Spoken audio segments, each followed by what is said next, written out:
નમસ્કાર મિત્રો, અમારી ચેનલમાં તમારું સ્વાગત છે। રાજ્યમાં રોડ અકસ્માતના બનાવો દિન પ્રતિદિન વધી રહ્યા છે। ક્યાંક ઓવર સ્પીડ તો ક્યાંક ટ્રાફિક નિયમોના ઉલ્લાડ્યાના કારણે અકસ્માતના બનાવો બનતા હોય છે। ત્યારે જૂનાગઢમાં કાર અને બાઇક વચ્ચે ગંભીર અકસ્માત થતાં 3 યુવકના દુઃખદ મોત થયા છે। ઉજવણીમાંથી ત્યારે પરત ફરતા 3 મિત્રોએ ત્યારે ધોરાજી રોડ પર અકસ્માત થયો હતો। સરગવાડા ત્યારે ગામ 3 મૃતકની અંતિમ યાત્રા એકસાથે નીકળતા સમગ્ર ગામમાં લોકો હિબકે ચડ્યા છે। મૃતકના પરિવાર અને ગામમાં શોકનો માહોલ છવાયો છે, તો સ્થાનિક પોલીસે અકસ્માતનો ગુનો નોંધીને તપાસ શરૂ કરી છે। તો બીજી તરફ કચ્છના ગાંધીધામ રોડ પર ટ્રિપલ અકસ્માત થયો છે।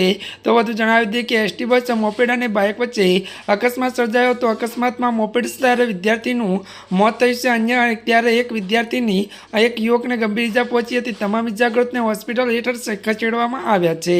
જી હા મિત્રો, અત્યારની આ દુઃખદ ખબર મળી રહી છે। ત્યારે મિત્રો આજના માટે આટલું જ। અમારી ચેનલમાં નવા હોય તો અમારી ચેનલને મિત્રો લાઇક, શેર અને સબસ્ક્રાઈબ કરી દેજો। ધન્યવાદ।